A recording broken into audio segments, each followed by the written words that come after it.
Welcome. You have reached Imperial Sports, and today's video is to speak on the state of the NBA playoffs at this moment. So, as of today, this is June 17th, 2021. And as the playoff states, you have Game 6 for the Brooklyn Nets 3-2 series versus the Bucks. You have 3-2 with the Hawks versus the Sixers, and you have 3-2 with the Clippers versus the Jazz, with the Clippers leading, Hawks leading the series. Now, what I have is pictures right here of what three have the best opportunity to seal the deal for the rest of the playoffs and get a chip. And I was looking at analyzing because we have the injuries. You got Kawhi Leonard for the Clippers, who has an injured knee that's supposed to be serious. He might have to have surgery, maybe a torn ACL. So you left with Paul George, Reggie Jackson, and Marcus Morris. Then you have the Nets. You got Kyrie just had a ankle sprain. You don't know the severity of it. James Harden has a bad hamstring. He looked terrible the other game. And you have Kevin Durant, of course, and then you have Blake Griffin. So you left with that. You got the Bucks, whose their nucleus seems to be one of the healthier ones, and you have them with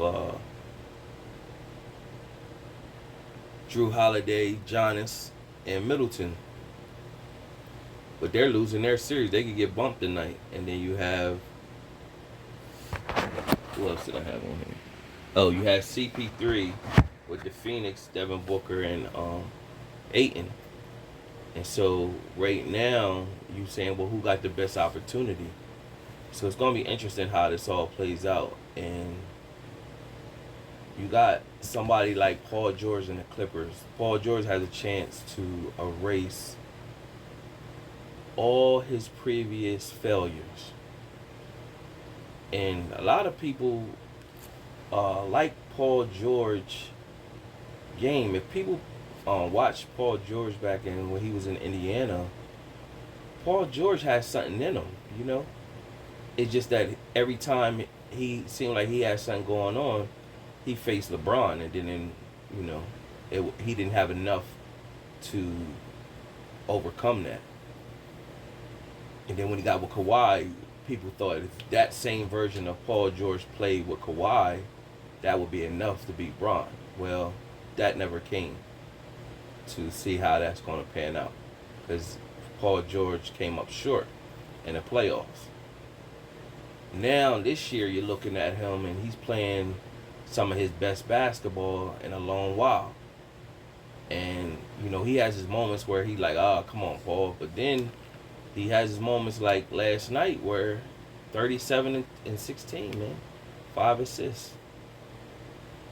You know, and that's some of that Indiana ball, so it's still in him or whatever. He was poised, and he just was playing his ball. And if he could keep that up, he could get to the finals and shatter some of those, whatchamacallit now. Reggie Jackson, he's going to have to play out of his mind continuously and, you know, be that threat, you know, that I think Reggie, one time, when he was in Detroit, averaged like 21-7 one year. Like, he got to tap into that element, like that scoring. And he be hitting shots, though, so he do be balling, but he got to keep it up and stay consistent. And Marcus Morris is playing out of his mind, but hitting them threes like that.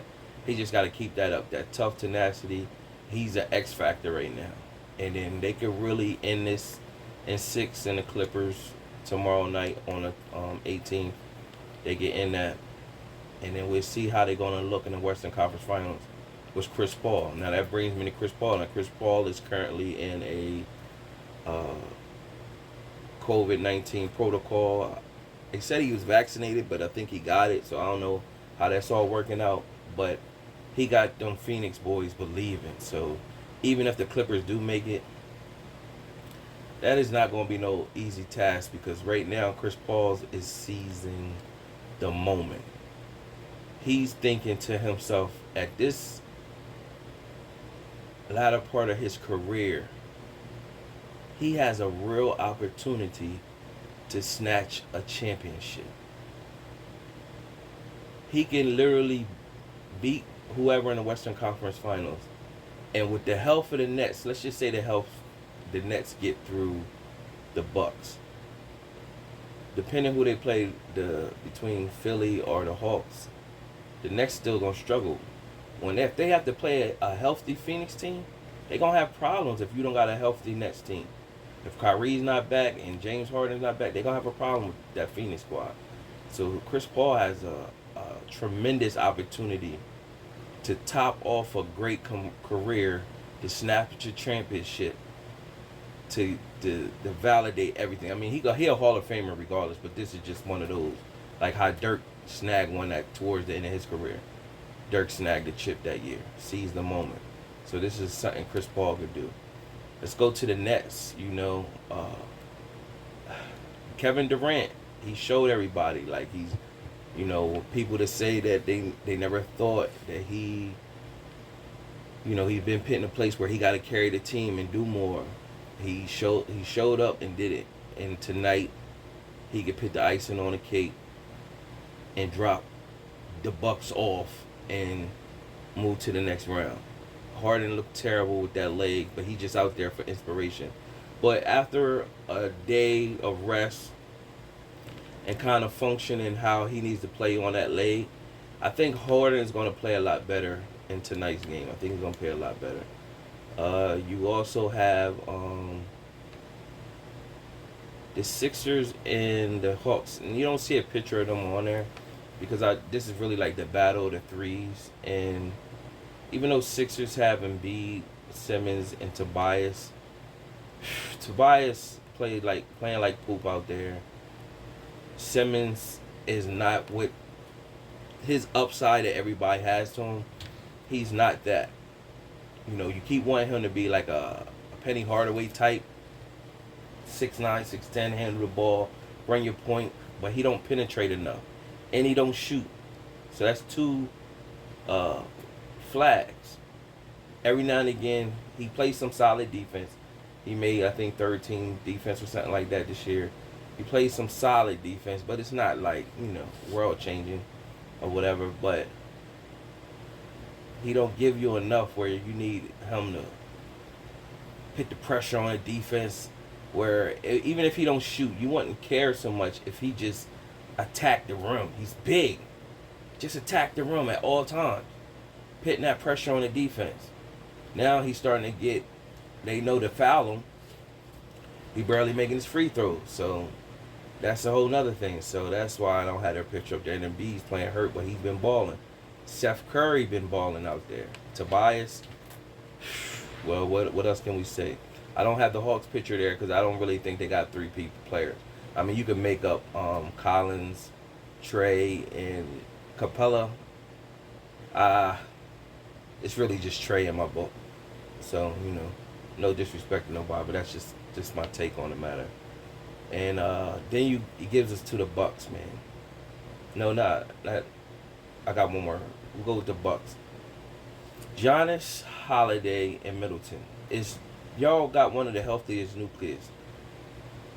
Either it's y'all coaching that's bad or something mental going on, because y'all should be running through the Nets right now.